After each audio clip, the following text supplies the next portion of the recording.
El Consejo Nacional Electoral entregó las credenciales al binomio presidencial Correa-Glass. El presidente Correa asegura que jamás traicionará la fe y esperanza que le ha entregado el pueblo en las urnas. El fortalecimiento de los sectores estratégicos será la prioridad del gobierno nacional. Director del SRI no se rinde y asegura que cobrará las deudas a Álvaro Noboa, esté donde esté. La capital de la República tendrá un parque industrial para empresas de alto impacto ambiental. La inmediatez y la veracidad se juntan. Si usted quiere estar al tanto del quehacer noticioso,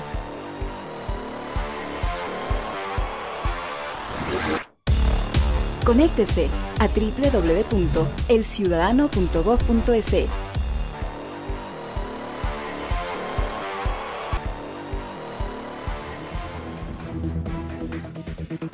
Bienvenidos amigas y amigas a su noticiero El Ciudadano al Día, a través del cual conocerán cómo avanza la patria.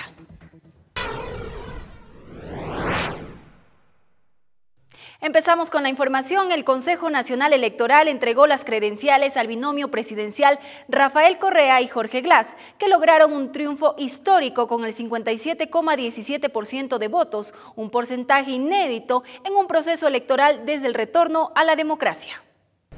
El Teatro Nacional Sucre fue el escenario elegido para este acto de gran importancia para la vida democrática del país.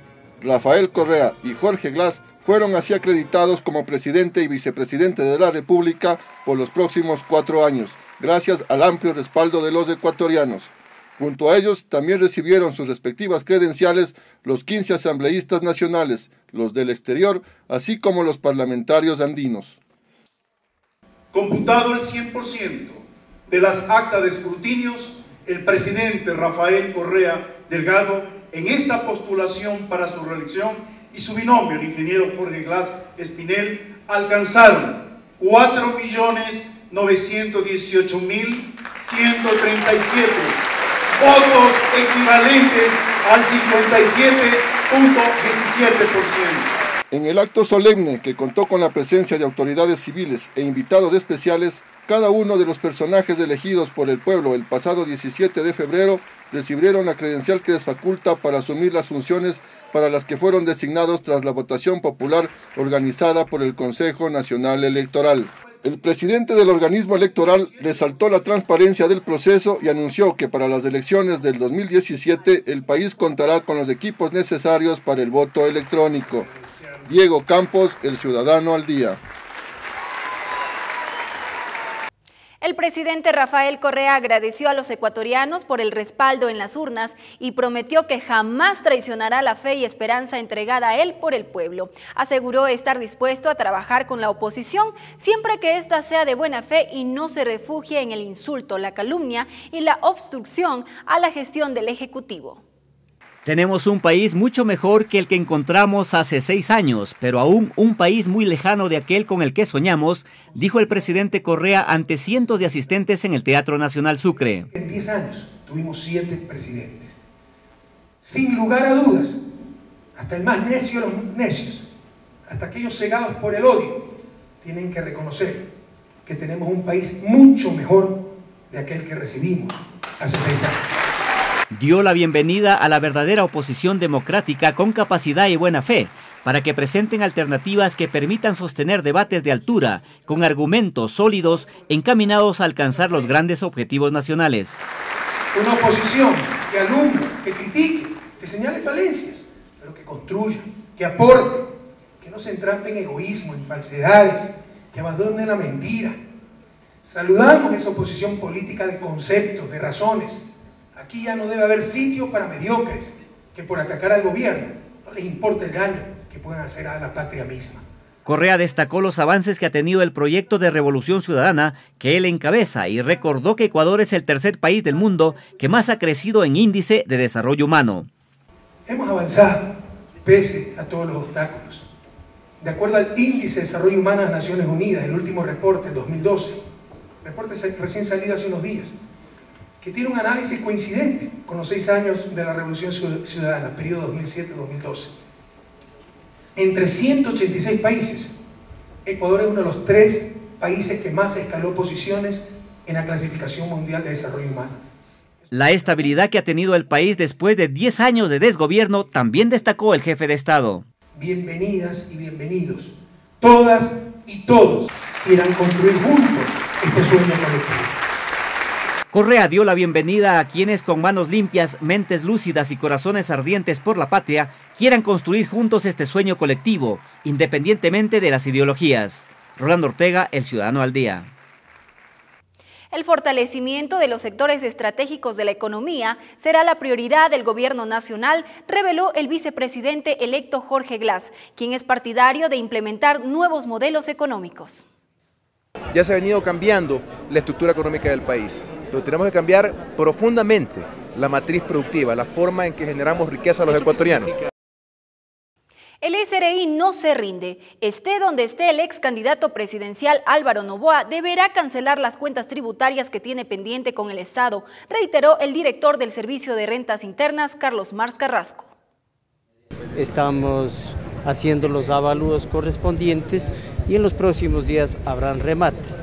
Y más adelante, no muy después que digamos, en el transcurso de 1 o 2 semanas, habrán nuevos embargos con el fin de rematar hasta completar el último centavo de la deuda de empresa bananera Noboa a la sociedad. Más buenas noticias. Los préstamos hipotecarios del Banco del Instituto de Seguridad Social BIES aumentaron 20% en el primer trimestre de 2013 comparados con el 2012.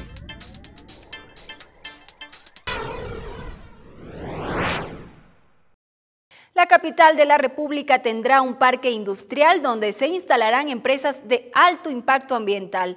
En una ceremonia especial se colocó la primera piedra en los terrenos del futuro parque, en el que no se permitirán asentamientos poblacionales y además tendrá una seguridad industrial de 99 años. Con la colocación de la primera piedra por parte del vicealcalde, se inauguró la construcción del Parque Industrial de Quito, que se caracterizará por el asentamiento de empresas compatibles con uso de suelo de alto impacto. Sobresale por tener una cohabitabilidad ordenada de las empresas. Como un derecho que tienen los pobladores de tener agua, de tener luz, de tener alcantarillado, de tener posibilidades de empleo. Y esa es la lógica con la que vamos a trabajar. ¿Qué les caracteriza? Tienen una administración individual que hace que pueda, y un reglamento interno. Entonces un parque, ante todo, es una cohabitabilidad ordenada de las empresas. Y Tulcachi es la primera localidad de las 3 que se construirán.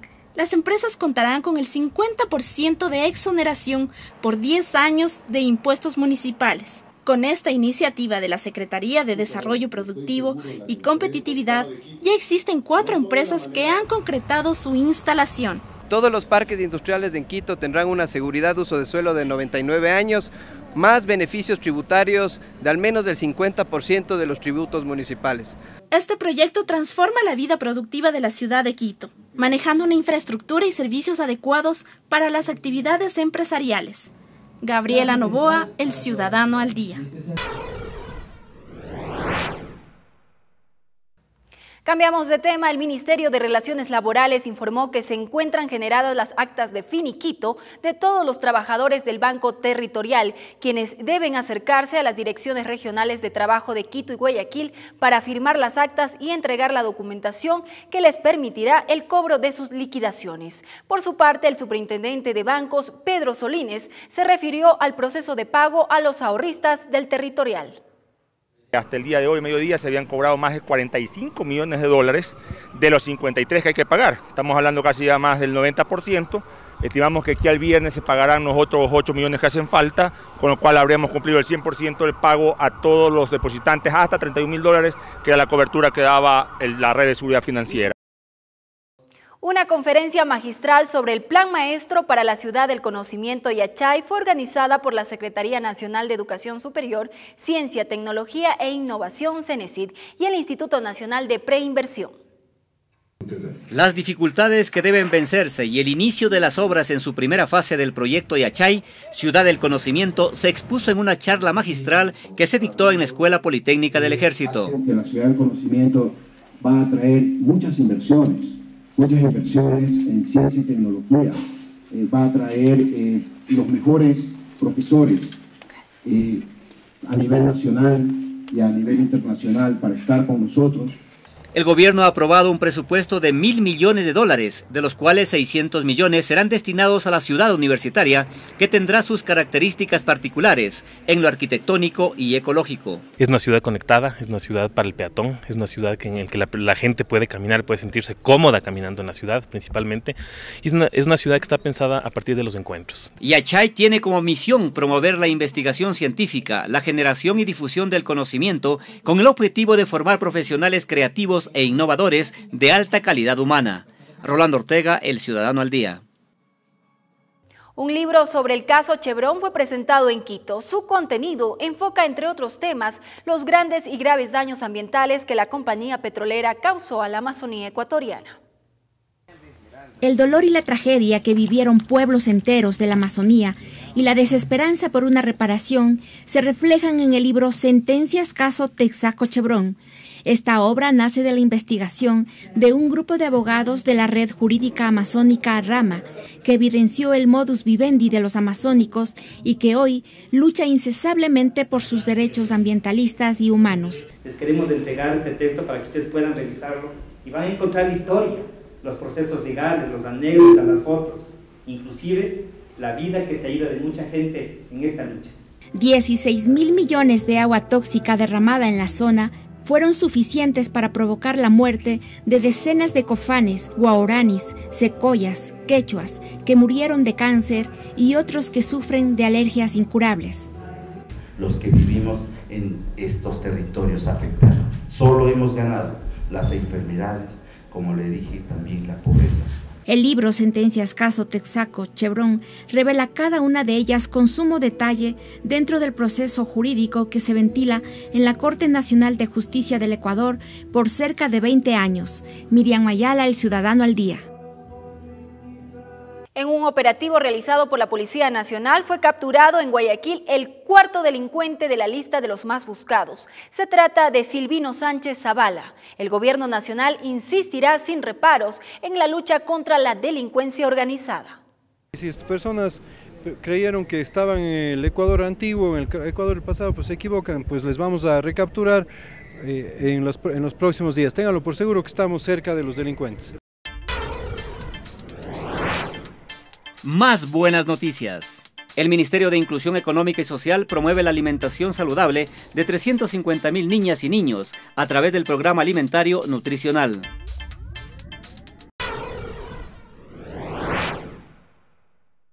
En lo internacional les informamos que al menos 38 muertos dejó como saldo el terremoto en Irán.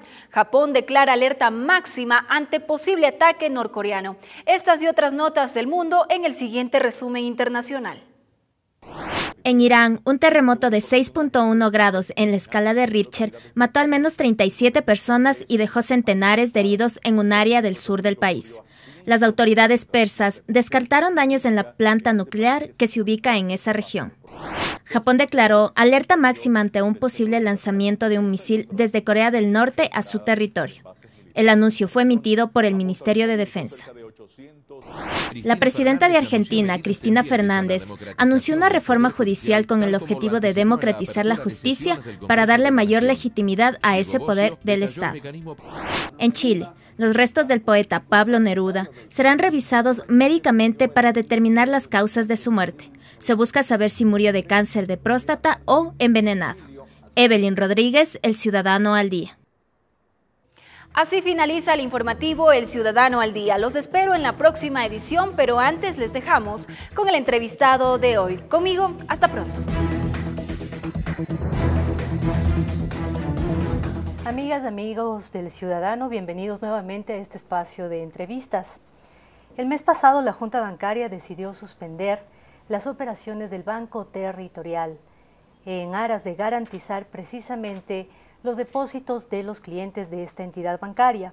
Es así que desde el 1 de abril ya se comenzó a pagar a los clientes que tenían depósitos por hasta $31.000. Para hablar de este tema, estamos con el abogado Pedro Solines, superintendente de bancos. Abogado Solines, bienvenido al Ciudadano. ¿Cómo avanza el proceso de pago a los clientes del Banco Territorial? Buenas tardes, muy bien, muchas gracias. El proceso de pago a través de la Corporación de Seguros de Depósitos, la COSEDES, a los usuarios cuenta correntistas y cuenta ahorristas del Banco Territorial avanza de manera regular, normal. Como usted bien señala, empezó el 1 de abril, hoy 9 de abril, de los 53 millones de dólares que tenemos que pagar, se han pagado más de 45 millones de dólares, estamos hablando casi de un 90%. Esta es la segunda semana que estamos haciendo el pago, es un repaso para las personas que no se pudieron acercar la primera semana y esperamos aquí al viernes terminar de pagar los 53 millones de dólares. Con lo cual se habría cubierto, se habría pagado al 99.3% de los depositantes del Banco Territorial. Es decir, es un éxito operativo que se ha realizado. ¿Qué rol fundamental ha jugado aquí en este tema la Corporación de Seguro de Depósitos en vista que se ha garantizado la devolución de los depósitos a los clientes? Esto refleja un cambio de época, podríamos decir, puesto que si esto hubiera sucedido en gobiernos anteriores, en gobiernos neoliberales, pues los clientes simplemente hubieran estado a la deriva. Definitivamente que sí. Como expresé desde un momento en que el Banco Territorial empezó con los problemas del cese de operaciones y luego un proceso de liquidación, a partir del 2008 se marca en la historia del país, en la historia financiera del país, un punto de inflexión. Antes, y así lo recoge la historia de la última crisis económica de la década pasada, habían soluciones de Estado a problemas de mercado. El papá Estado, el Banco Central del Ecuador, es decir, todos los ecuatorianos teníamos que pagar la factura de la fiesta, de la feria que hicieron los banqueros privados. Eso sucedió la década pasada. A partir del 2008 se crea una ley que establece la Red de Seguridad Financiera, que es un conjunto de instituciones, Superintendencia de Bancos y Seguros, Fondo de Liquidez, Corporación de Seguros de Depósito y otras instituciones adicionales, y un conjunto de mecanismos que dan soluciones de mercado a problemas de mercado, ya no es el papá de Estado. Entonces, en este caso, la Corporación de Seguros de Depósito, como uno de los integrantes, uno más de los integrantes de la Seguridad Financiera, desarrolla un papel fundamental. Tal es así que, como expresé hace un momento, ha salido a cubrir los depósitos asegurados hasta 31.000 dólares y esperamos terminar esto este viernes con éxito. Abogado Solines, ¿por qué la relación directa entre el Banco Territorial y Casa Tossi fue completamente nociva para los intereses de esta entidad bancaria? ¿Por qué? Porque un banco cualquiera, no hablemos de Banco Territorial, cuando uno le entrega el dinero, lo hace en función de que confía en ese banquero, de que ese banquero va a dedicar el 100% de su tiempo, de su intelecto, de su conocimiento, de su experiencia, a cuidar mi dinero.